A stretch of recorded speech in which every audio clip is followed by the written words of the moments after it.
das que a gente costuma levar para as igrejas. Eu acho que a mensagem mais desafiadora até aqui, confesso eu, pelo tamanho da responsabilidade que ela traz com ela mesma. Mas antes, essa semana eu ouvi um pregador falar algo que eu identifiquei muito e eu trouxe para vocês o que ele disse. Ele disse assim: existem pessoas muito mais capacitadas para estarem aqui à frente e ocuparem o culto. Existem pessoas que vêm aqui e falam sem precisar de nenhuma anotação e de nenhum papel. E eu acho isso muito lindo. Quando a pessoa está com sede, ela não se importa se a torneira é de ouro ou de plástico. O que importa é se dela sai água pura. E que hoje o Senhor Deus me use, eu com a torneira de plástico, mas que de mim saia a água pura que provém dele. Amém. Amém. A mensagem de hoje ela chegou aqui não por acaso. Ela veio em resposta a uma oração. Eu acho que foi a oração que foi respondida mais rápido na minha vida. Eu acho que em uma hora a oração foi, mas em uma hora a oração já tinha sido respondida. E a resposta da oração foi: leva essa mensagem para lá. Não é por acaso. Então nós trouxemos aqui.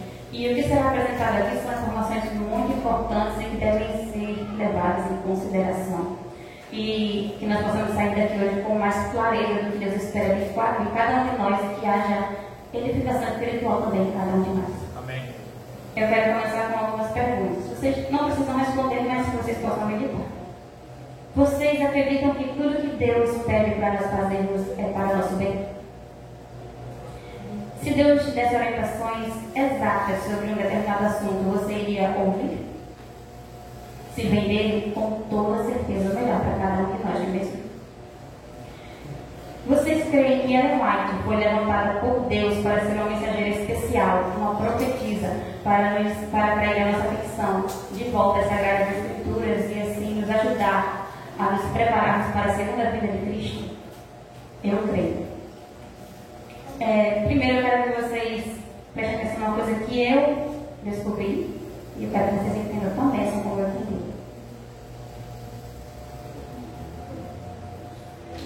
Não devemos adular o mundo, nem pedir perdão por ter que dizer a verdade.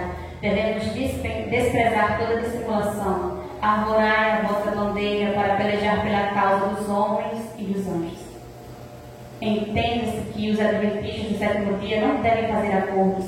Em vossas opiniões e fé não deve haver menor aparência de incertezas. O mundo tem direito de saber o que esperar de nós. Amém. Não devemos pedir desculpa ao mundo por dizer a verdade a eles, porque isso vai salvar a vida deles. Devemos levantar bem alto a nossa bandeira. O mundo tem direito de saber o que esperar dos adventistas do sétimo dia. Nós não podemos dissimular, não podemos omitir, não podemos misturar a verdade com o erro para parecer que somos legais a outras pessoas. E você pode pensar assim: mas se eu falar isso para aquela pessoa, ela vai ficar com raiva de mim. Mas ela vai ficar com mais raiva de você quando os eventos vierem a acontecer e ela for pega desprevenida. E ela vai olhar para você e vai dizer: você sabia? E por que não disse? Aí sim, ela vai ficar com mais raiva de você. Então é muito melhor, de repente, perder um amigo para salvar uma alma do que fazer muitos amigos e ver eles se perderem todos.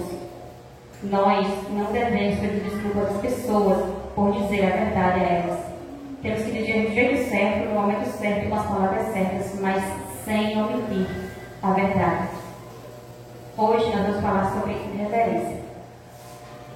Eu dei um papelzinho a algumas pessoas para elas responderem uma pergunta para mim. Eu vou ler para vocês, não vou dizer quem respondeu, mas eu vou ler para vocês o que elas disseram. A pergunta aqui era: o que é adoração para você? Responderam: é colocar Deus em primeiro lugar em tudo e acima de tudo e todos. Quem é a para você? É uma profetisa do Senhor. Amém. O que é reverência para você? É a adoração a Deus através de suas expressões linguísticas, corporais e mentais. E quem é a para você? É uma profetisa de Deus para o mundo no tempo do fim. O tempo do fim é agora.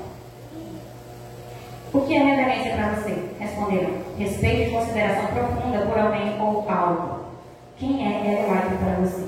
Profetisa de Deus para todo mundo nos últimos dias. E por último, que é adoração? É dar o meu melhor para Deus. Quem é Ellen White para você? A profetisa de Deus para a igreja verdadeira nos últimos dias. Amém. Reverência. O que é reverência? Reverência é ter amor e respeito profundo. Quando temos uma atitude reverente diante de Deus, nós o honramos, expressamos nossa gratidão a Ele e obedecemos os seus mandamentos. Nós, como igreja, sofremos de um mal que é a falta de reverência. E admitido ou não, existe sim essa falta de reverência. Precisamos de uma reforma, porque temos sido praticamente a geração mais irreverente da igreja adventista do sétimo dia em toda a sua história. Deus nos deixou luz com relação à maneira como Ele quer que nos comportemos em sua casa. E precisamos analisar se estamos seguindo as instruções que Ele deixou, certo? E o tempo aqui não vai permitir que seja mostrado tudo, mas aqui dá um resumo. Eu peço que vocês, depois em casa, procurem estudar mais e entender um pouquinho melhor, porque é somente um resumo, tem muito mais. Eu trouxe alguns pontos para vocês, que a gente vai falar hoje. Por que eu preciso vir à igreja? Qual foi o propósito de Deus ao instituir a igreja? Por que devo manter a reverência no templo? A reverência é necessária apenas se estivermos no templo? O que é e o que não é adoração? Como devo me preparar para vir à igreja? O que fazer e o que evitar ao chegar na igreja? O que fazer e o que evitar antes, durante e no final do culto? Um apelo aos pregadores, um apelo aos pais e um apelo a nós.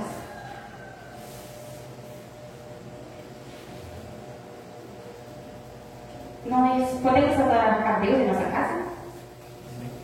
Não só podemos, como devemos. Então, por que vir à igreja? Adorar a Deus de casa é mais confortável, não é mesmo? Eu posso fazer isso no sofá e pela internet. É muito mais confortável. Para que vir à igreja? E essa pergunta que temos que fazer para nós mesmos antes de sair de casa. Por qual razão eu estou indo? O que a igreja representa para mim? Qual foi o propósito de Deus ao estabelecer um local como este? A Bíblia responde: e me fará um santuário e habitarei no meio deles. O Senhor nos disse que a igreja, o templo, seria um símbolo terrestre de sua habitação com o seu povo. Por isso, chamamos a igreja de a casa de Deus. É claro que Deus deseja nos visitar em nossa casa, em nosso lar, mas a igreja é um local onde vamos visitar o Senhor em sua casa. E juntos renderemos nosso culto, nossa adoração, em gratidão por tudo que Ele fez, por tudo que Ele faz e, acima de tudo, por tudo que Ele é. Amém. Da santidade atribuída ao santuário terrestre, os cristãos devem aprender como considerar o lugar onde o Senhor se propõe encontrar-se com o seu povo. Deve haver solene e respeitoso temor sobre os adoradores ao entrarem no santuário. É um lugar em que Deus manifesta a sua presença. É como se fosse a sala de audiência do grande e eterno Deus. Vocês têm amigos bem íntimos, amigos assim, muito próximos, que vocês gostam de visitar? É muito bom poder visitar um amigo, não é mesmo? E então, se nós considerarmos o templo de Deus a casa do nosso amigo, a casa do nosso Pai, não será para nós uma questão de ir ou não. Para nós será um privilégio, um prazer. Nós vamos amar estar aqui na sua casa. Amém.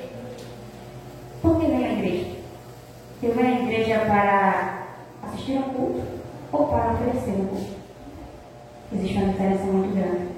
Eu venho à igreja para encontrar amigos, familiares, ou ver um pregador, um cantor famoso?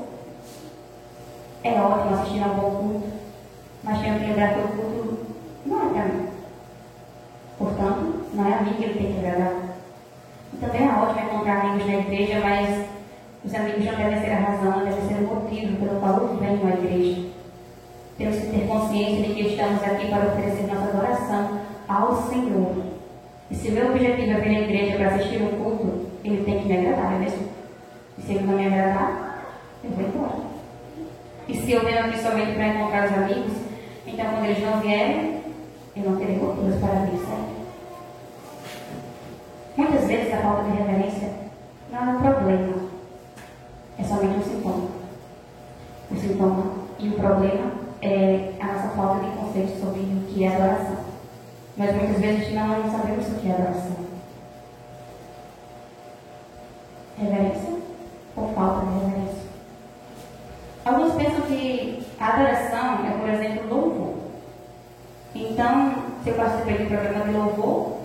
Deus, certo? Não necessariamente. Veja, eu posso louvar o ser humano? Posso. Porque louvor é apenas um elogio, é uma palavra de aprovação. Agora, eu posso adorar ao ser humano? Não. Porque criatura nenhuma é digna de adoração, nem os próprios anjos celestiais, somente o Criador. Amém. Concluímos então que louvor e adoração não são as mesmas coisas. Mas no contexto do culto a Deus, o louvor deve conduzir à adoração. E para que isso aconteça, o louvor tem que ser dirigido única e exclusivamente a Deus. Num ambiente onde há aplausos, gritos, assobios, autógrafos e selfies, pode haver louvor, mas nunca haverá adoração a Deus, porque o louvor está sendo dirigido ao ser humano. Os homens não devem ser exaltados como grandes e maravilhosos. É Deus quem deve ser engrandecido. Amém. E alguns pensam que a adoração é música. E pensam assim, se eu participo de um programa musical, então eu tive uma experiência de adoração. Mas também não é bem assim. Porque nós podemos ter uma experiência de adoração sem música. E até casos que a escolha da música pode interferir na nossa adoração. Adoração e música não são a mesma coisa. A verdade indica que a adoração é vir à igreja. Mas eu posso vir à igreja, participar do evento e voltar para casa também sem ter adorado a Deus. O conceito básico de adoração é submissão. O verdadeiro adorador se submete ao seu Deus, mesmo que isso exija sacrifícios. E nossa relação com Deus deve ser de obediência. E Ele diz como devemos nos comportar em Sua presença. A adoração é um presente oferecido a Deus. Mas vocês concordam comigo que nem todo presente é bem-vindo? Eu vou usar aqui uma explicação que eu ouvi e se encaixa muito bem aqui. Imagine que no nosso aniversário de casamento nós me desse de presente uma gravata. E uma gravata não é bem o tipo de presente que as mulheres gostam de receber, não é mesmo? Muito bom, né? Foi um presente? Foi. Foi dado com boas intenções? Pode ser que sim. Então por que não me agradou? Porque ele me deu um presente no gosto dele e não no meu. Foi por isso que não me agradou. E é possível que em algum momento nós estejamos oferecendo a Deus um presente do nosso próprio gosto.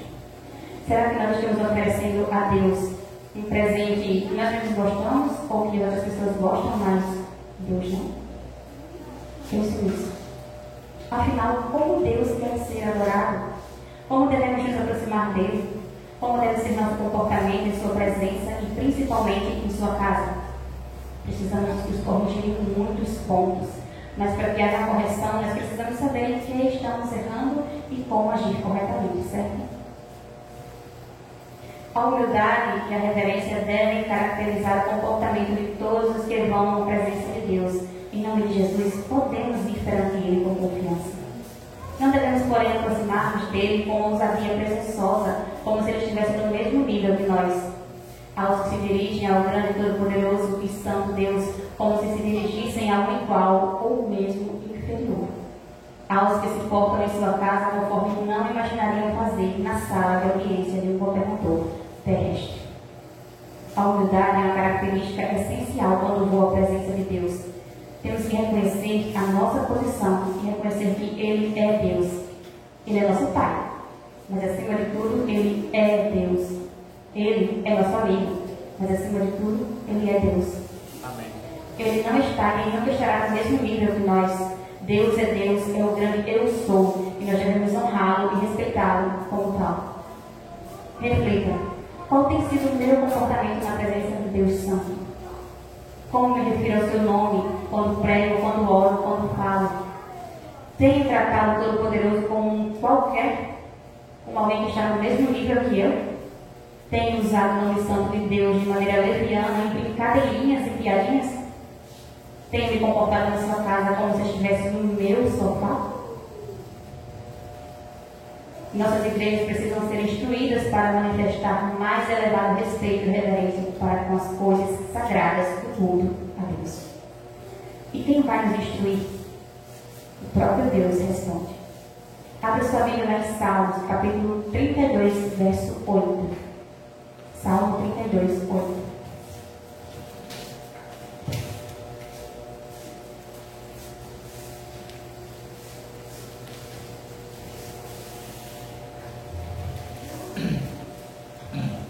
Salmo capítulo 32, verso 8.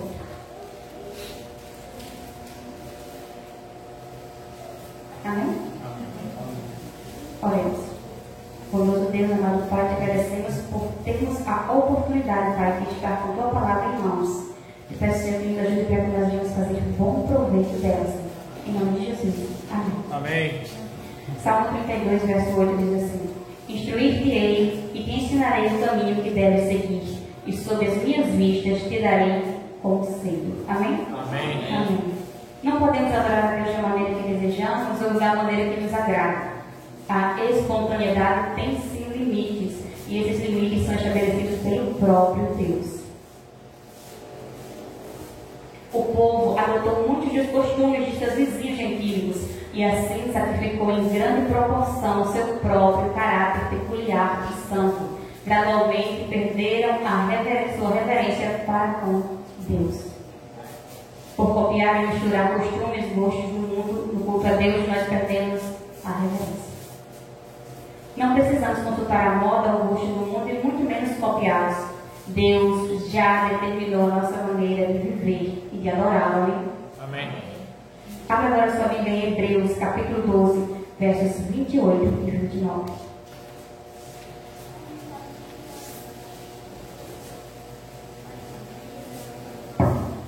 Hebreus 12, 28 e 29.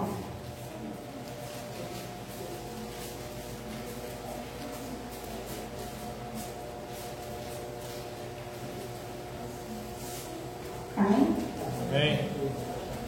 Diz assim: Por isso, recebendo nós um reino inabalável, retenhamos a graça pela qual sirvamos a Deus de modo agradável, com reverência e santo temor, porque o nosso Deus é fogo consumidor. Deus é fogo consumidor. Mas lembra-se de que o fogo pode tanto refinar e purificar, quanto destruir completamente. O mesmo fogo que purifica e refina o ouro destrói completamente a palha.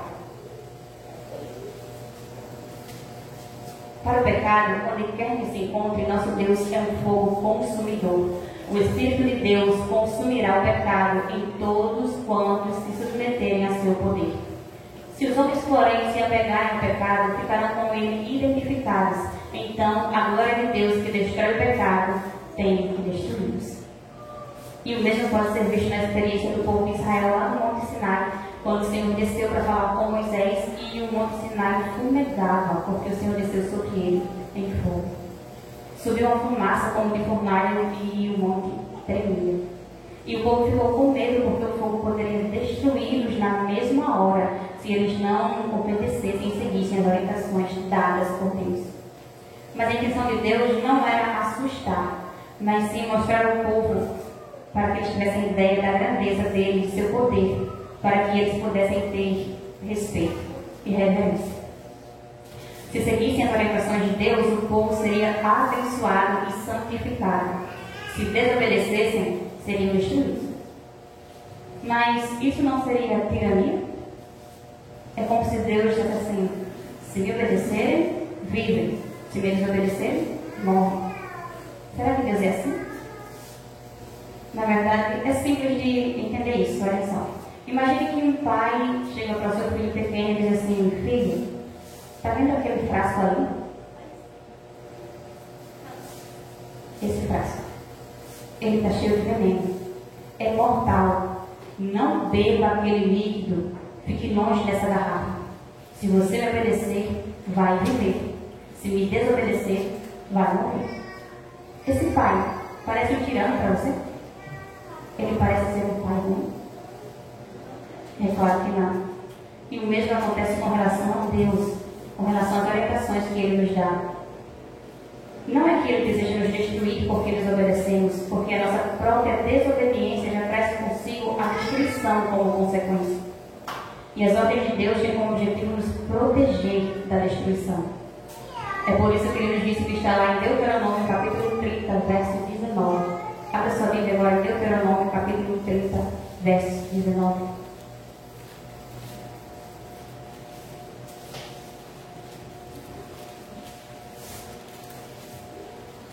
Deuteronômio 30, 19.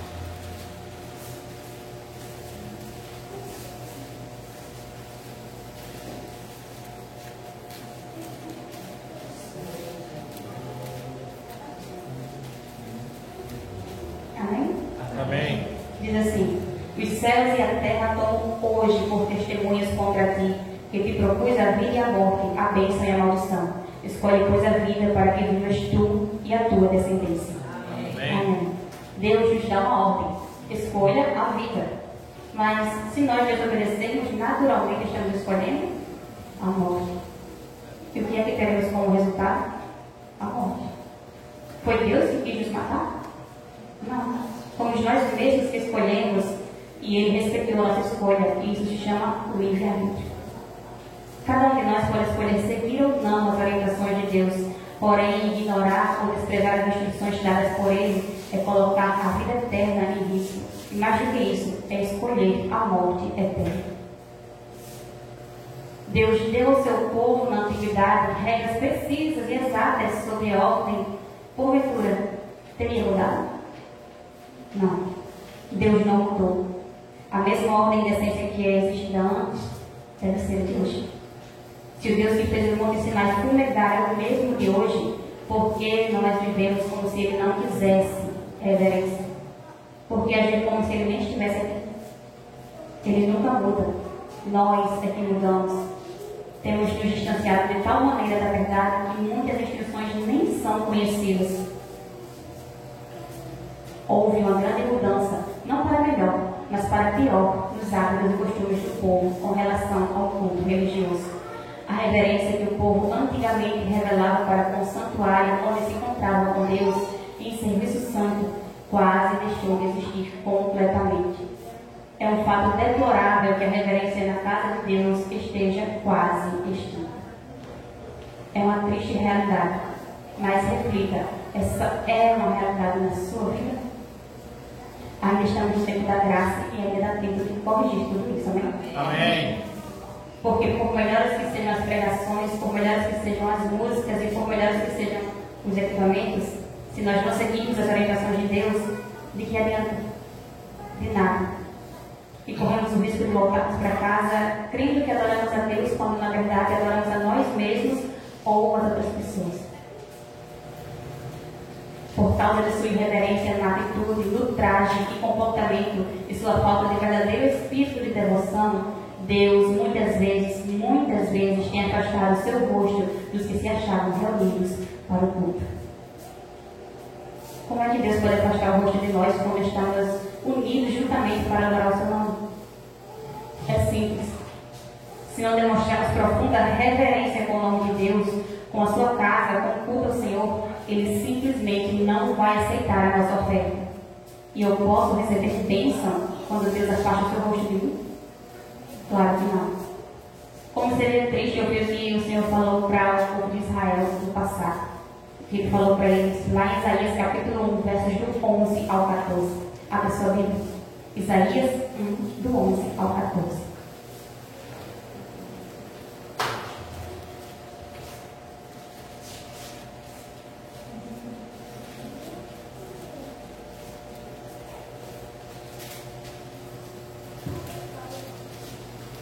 Amém? Amém. Diz assim: de que me serve a mim a multidão de vossos sacrifícios, diz o Senhor? Estou farto dos holocaustos de carneiros e da gordura de animais cevados, e não me agrada do sangue de novilhos, nem de cordeiros, nem de bodes. Quando vindes para comparecer perante mim, quem vos requereu os sopisares dos meus lábios? Não continueis a trazer ofertas vãs, o incenso é para mim abominação, e também as festas de lua nova, os sábados e a convocação das congregações. Não posso suportar iniquidade associada ao ajuntamento solene. As vossas festas de lua nova e as vossas solenidades, a minha alma as aborrece, já me são pesadas, estou cansado de as sofrer. Em outras palavras, Deus está dizendo o seguinte: não suporto mais os cultos de vocês. Dependendo da maneira como conduzimos o culto, a depender da motivação do nosso coração, a depender da maneira como nos comportamos perante Deus, nossos cultos poderão se tornar não somente inaceitáveis, mas detestáveis e abomináveis para Deus. E ao final oramos agradecendo pelas bênçãos que achamos que recebemos, mas não recebemos. Uma reforma radical a este respeito se faz necessária em todas as nossas igrejas. Precisamos de uma reforma radical. Precisamos seguir as orientações de Deus. Nesse momento a gente vai para um resumo breve dos pontos que eu falei antes para vocês. E espero que vocês também possam estudar depois para entender melhor. O primeiro ponto, antes de ir à igreja. Antes mesmo de sairmos de casa para virmos à igreja, devemos estar em espírito de reverência para com Deus. O culto já começa antes de vir à casa do Senhor. Então, quando eu vou me vestir para ir à casa do Senhor, o Espírito Santo me impressiona com a seguinte questão: e minha roupa? Posso escolher a que mais me agrada? Ou a que estiver na moda? Ou eu devo consultar a Deus para saber até qual roupa eu tenho que vestir? E muitos acham que isso não é importante. Pode não ser importante para nós. Mas se Deus deixou instruções específicas a esse respeito, é sim muito importante para Ele. Lembre-se que a adoração não diz respeito ao que eu penso, o que eu quero ou ao que eu gosto. Diz respeito ao que Deus pensa, ao que Deus quer e ao que Deus gosta. Imagine então agora que você está desempregado há muito tempo. Então você é convidado para uma entrevista de emprego. É uma ótima empresa, um ótimo cargo, é uma posição muito importante e, é claro, um salário muito bom. É tudo que você sempre quis. E mais do que isso, você precisa daquele emprego. De que forma você se veste para ir à entrevista? Você escolhe a melhor roupa, vê se tem mancha, vê se está amassada. Se tiver uma sujeirinha, você nem usa. Você deixa tudo bem alinhado. Você não vestiria uma roupa rasgada, bem justa. E o que aquele entrevistador fez para ver se tudo aquilo? Nada. Absolutamente nada. Apenas há uma possibilidade de você conseguir um emprego. Mas e Deus? O que Ele fez por você? Consegue imaginar tudo que Ele fez? E não somente tudo que Ele fez, mas o que Ele faz. O que Ele continua fazendo por cada um de nós? Então, por que Ele mereceria uma roupa inferior àquela que eu escolhi para ir na entrevista de emprego? Reflitam sobre isso. Passemos agora para o segundo ponto, que é a pontualidade. Uma vez que a igreja se reuniu e decidiu um horário para os cultos, esse compromisso é firmado com o próprio Deus. Portanto, eu não posso ir à igreja no horário que me convém. Porque quando você vai para uma consulta ou um exame, você chega lá que horas?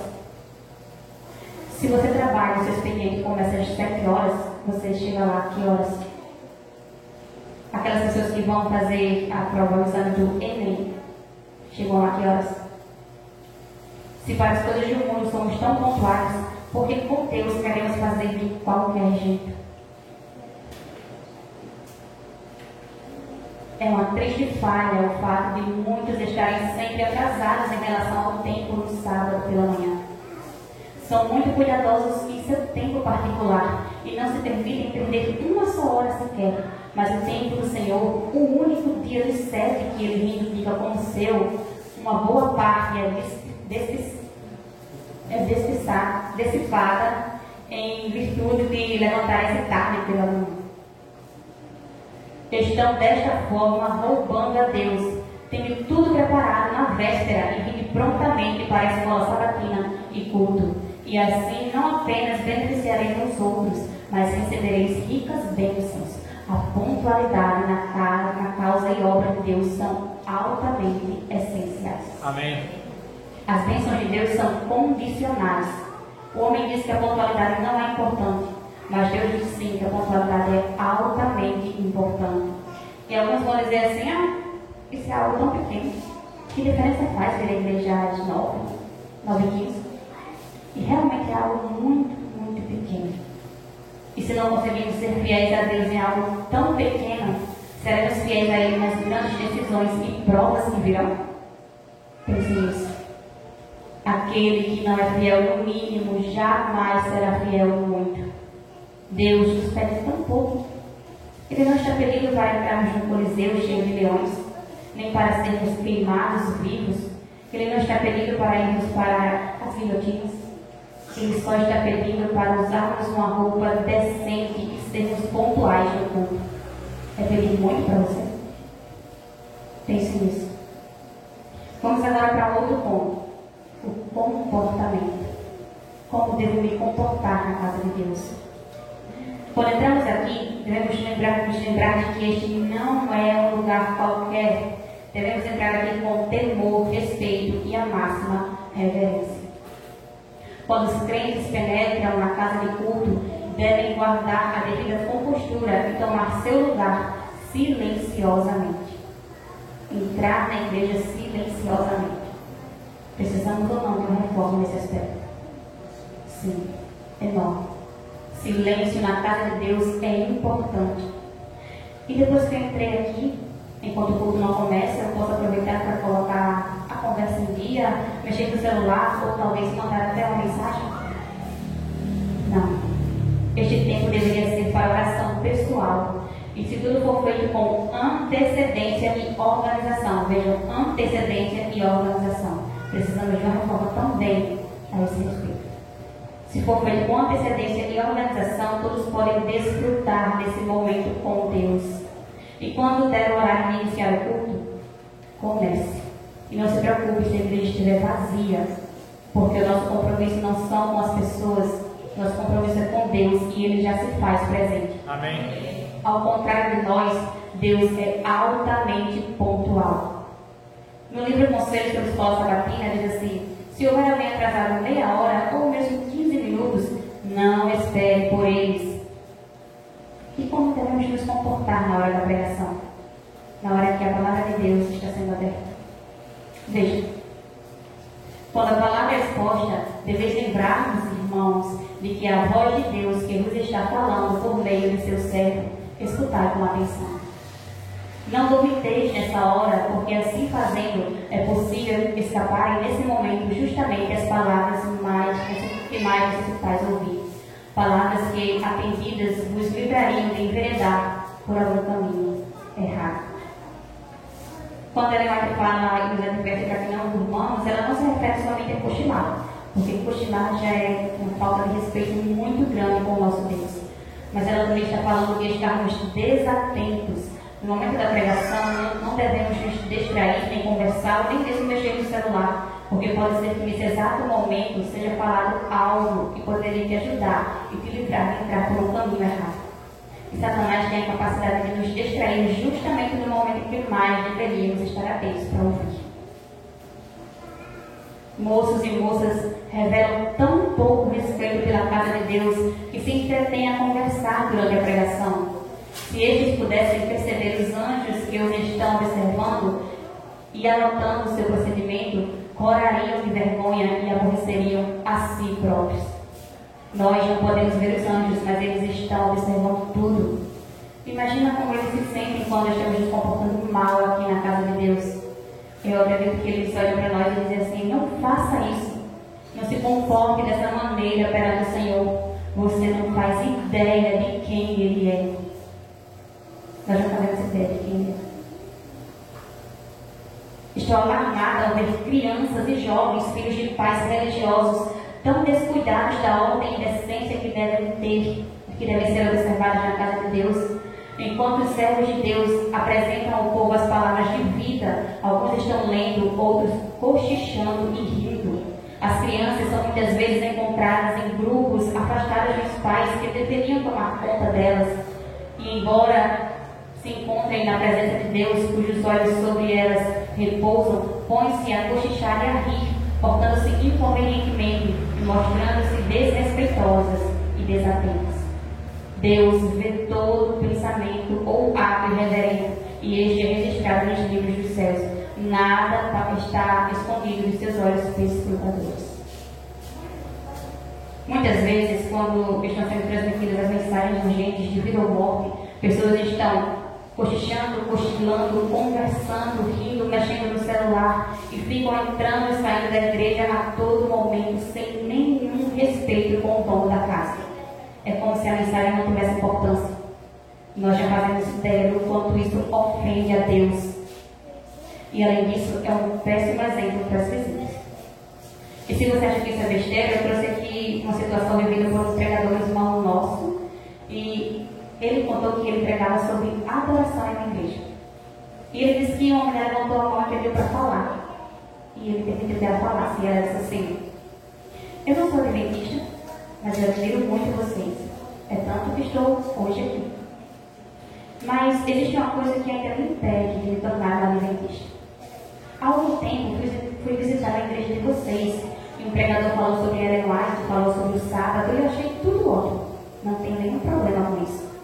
Mas enquanto ele pregava, eu me senti incomodada com as pessoas que entravam e saíam, e outros estavam ali conversando, e tudo isso enquanto o pregador estava ali, e a palavra de Deus estava sendo aberta. E ela disse mais: eu peço desculpa a vocês, e eu fico até com vergonha de dizer isso, mas vocês, adventistas do sétimo dia, são muito irreverentes na casa de Deus. Ela se sentiu envergonhada por dizer isso. Mas quem deveria sentir vergonha? Ela ou não? Pense nisso. Temos que mudar muitas coisas. Satanás não quer que a gente ouça a voz de Deus de maneira clara. E é por isso que ele trabalha intensamente para que nossos cultos se tornem cada vez mais barulhentos. Inclusive, ele também usa alguns tipos de música para isso. Mas a música será um assunto para uma outra oportunidade, quando a gente vier aqui novamente. Não permitamos que ele vença. Sejamos nós reverentes. Amém. É um privilégio estar na presença de Deus. Amém. Estamos chegando já ao fim, mas aqui eu tenho um apelo aos pregadores. Pregadores, não adoçem a mensagem para agradar as pessoas. Temos muita dificuldade em trazer a igreja um alimento espiritual sólido e ao mesmo tempo tornar atrativo e fazer com que as pessoas permaneçam atentas à pregação. Mas precisamos ter em mente uma coisa: os fins não justificam os meios. Para tornar a mensagem atrativa ao povo não vale tudo, porque nem tudo é agradável aos olhos de Deus. Devemos lembrar que não estamos aqui apenas participando de um evento ou cumprindo uma agenda, mas estamos diante de almas que podem ser salvas ou perdidas. E as palavras que eu disser, e as palavras que eu omitir, e até mesmo a maneira de eu falar as palavras podem ter consequências eternas na vida dessas pessoas. Levem a sério. Não se desviem dos métodos divinos.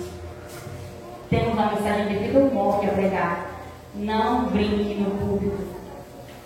Deus não nos deixou sem orientações. Pelo contrário, Ele deixou sim muitas orientações. E você pode até pensar que é exagero, mas se essa mensagem veio do próprio Deus, será que é exagero? Não. Estamos tão acomodados e acostumados com atitudes equivocadas que quando o Senhor nos mostra claramente a sua vontade, parece algo tão estranho e exagerado para nós. Deus deixou orientações até mesmo sobre o nosso comportamento no término da pregação. Quando o pregador encerra a mensagem e é cantado o hino, aí o culto termina, não é mesmo? Não, o culto não termina, porque ainda estamos na casa do Senhor e lhe devemos reverência.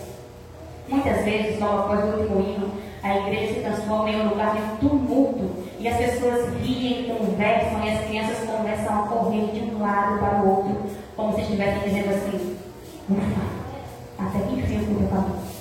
Agora podemos extravasar tudo que ficou reprimido durante as últimas horas. Vamos lá, vamos colocar a conversa em dia. E esquecemos que ainda estamos na presença do Santíssimo Deus. Veja agora qual é a orientação de Deus. Ao ser pronunciada a bênção, todos devem conservar-se quietos, como devendo ficar privados da paz de Cristo. Saiam então todos sem atropelar e evitando falar em voz alta, portando-se como na presença de Deus e lembrando-se de que seus olhos repousam sobre todos. Ninguém deve deter-se nos corredores para encontros de tagarelices, impedindo a passagem aos outros que buscam a saída. Deus e os anjos têm sido desonrados pela maneira irreverente com que os crentes se portam em algumas igrejas, acordando os ecos com suas gargalhadas e fazendo ruído com os pés. Isso é muito sério. Se Deus sempre fez e faz o melhor por cada um de nós, será que nós não poderíamos nos esforçar para dar o nosso melhor por Ele e para Ele? Deus requer de nós ordem e decência. E assim que deixamos a nave da igreja, a reverência acabou? Não. Talvez sim. Os arredores imediatos da casa de oração devem caracterizar-se por uma grave solenidade, evitando os crentes o fazer deles lugar de encontro com amigos, a fim de trocarem frases banais e tratarem de negócios. Tais coisas não convêm na casa de Deus. Palavras que o próprio Deus disse a cada um de nós nessa manhã. Até mesmo os arredores da casa de Deus devemos ter reverência, porque ainda é a casa de Deus. E quantas instruções Ele nos deixou, e eu mesma não sabia de todas elas. Mas agora que nós temos um pouco do conhecimento da verdade, cabe a cada um de nós escolher o que faremos com o conhecimento que estamos adquirindo hoje. Mas que nós não sejamos presunçosos achando que receberemos privilégios e bênçãos sem cumprir o nosso dever. Chegamos agora no apelo para nós. Vamos buscar o Senhor no estudo diário das Escrituras. Vamos manter uma vida de oração diária. Busquemos conhecer mais profundamente o nosso Criador. O céu merece o melhor de nós, porque o céu ofereceu o melhor para nós. Amém. Cristo merece o melhor de nós, porque Ele fez o melhor por nós. Amém. O Senhor não precisa dar mais nenhuma prova de que nos ama. Que esse amor desperte em nós um espírito de gratidão e amor tão profundos que nos faça a repetir as palavras do apóstolo Paulo. Senhor, o que queres que eu te faça? Que nossa pergunta seja: Senhor, como queres que eu me comporte na sua casa? Senhor, como quer que eu pregue a sua mensagem? Como o Senhor quer que eu me vista? Como o Senhor quer que eu coma, que eu cante, que eu fale? Como o Senhor quer que eu viva? Estamos tão ocupados com nós mesmos que não estamos enxergando os sinais. Cristo precisa voltar. Ele deseja voltar. Amém. Ele quer nos tirar deste mundo miserável e nos levar com Ele para a sua casa. Amém. A mensagem e a advertência que o Senhor tem nos dado são as últimas. Agora é o momento de acordar e agir. Quando não damos a devida importância para o que Deus nos diz, preste muita atenção. Quando não damos a devida importância para o que Deus nos diz, para as suas orientações, quando não paramos para ouvir a voz dele, Satanás olha para ele e diz assim: esse é o seu exército. Esse é o seu exército. Eles estão dormindo. Sério que esse é o seu exército? O meu, quando eu chamo, ele vem tudo. Estamos nos preparando para a guerra. E o seu está aí dormindo. O seu nem dá atenção às suas orientações. Eu não sei vocês, mas eu não quero que ele me implique com meu Deus. Devemos estar nos preparando para a guerra e não brincando. O Senhor está aqui e Ele merece todo o respeito. A nossa missão é preparar o povo para estar de pé quando Cristo voltar. Nossa missão não é divertir pessoas, não é manter pessoas sentadas no banco da igreja com a doce ilusão de que ter o seu nome escrito no livro da igreja é o mesmo que ter o nome escrito nos livros do céu. Por que não? Olha só. Essa aí é uma foto de um tsunami que teve em 2004 na Indonésia e ele deixou mais de 200 mil mortos. E um pouquinho antes da onda fatal chegar, muitas pessoas estavam lá na praia. Muitas e muitas pessoas estavam na praia e todos estavam tranquilos e brincando. E os sinais já estavam se cumprindo. Eles sentiram um tremor e a água recuou e eles continuavam tranquilos e brincando. E a água recuou rapidamente 4 metros em 20 segundos. E eles tranquilos. E a onda já podia ser vista lá no horizonte e todos tranquilos. Eles ficaram ali olhando para aquilo ao invés de procurar abrigo. E alguns até pararam somente para filmar aquela situação. Estão entendendo o que está acontecendo hoje com a gente?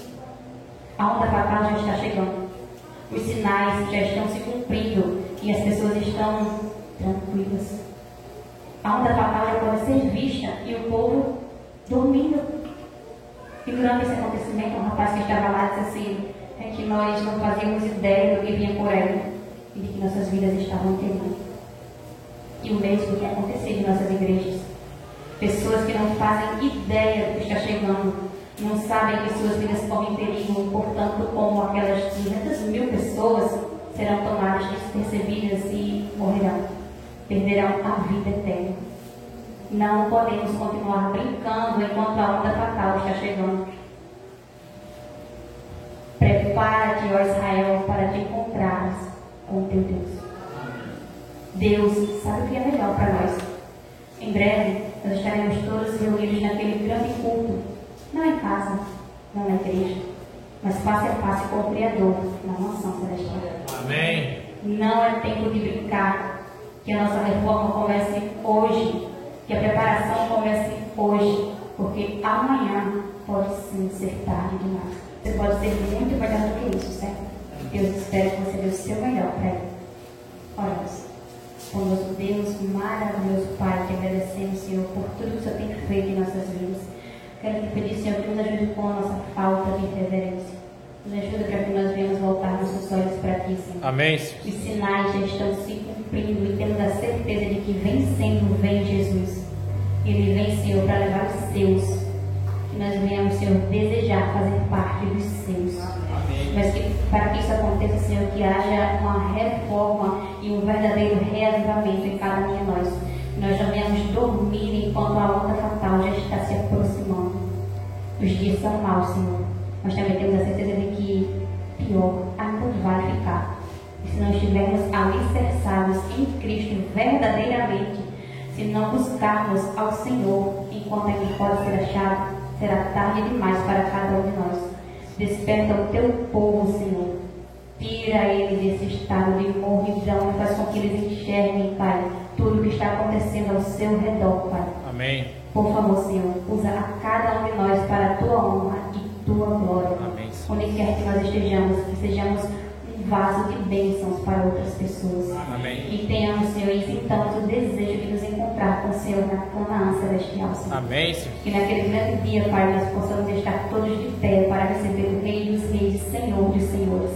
Capacita teus filhos, Senhor, que eles permitam que o Senhor possa agir no coração de cada um. Obrigado por tudo que tens feito e por tudo que fará. Em nome de Jesus. Amém.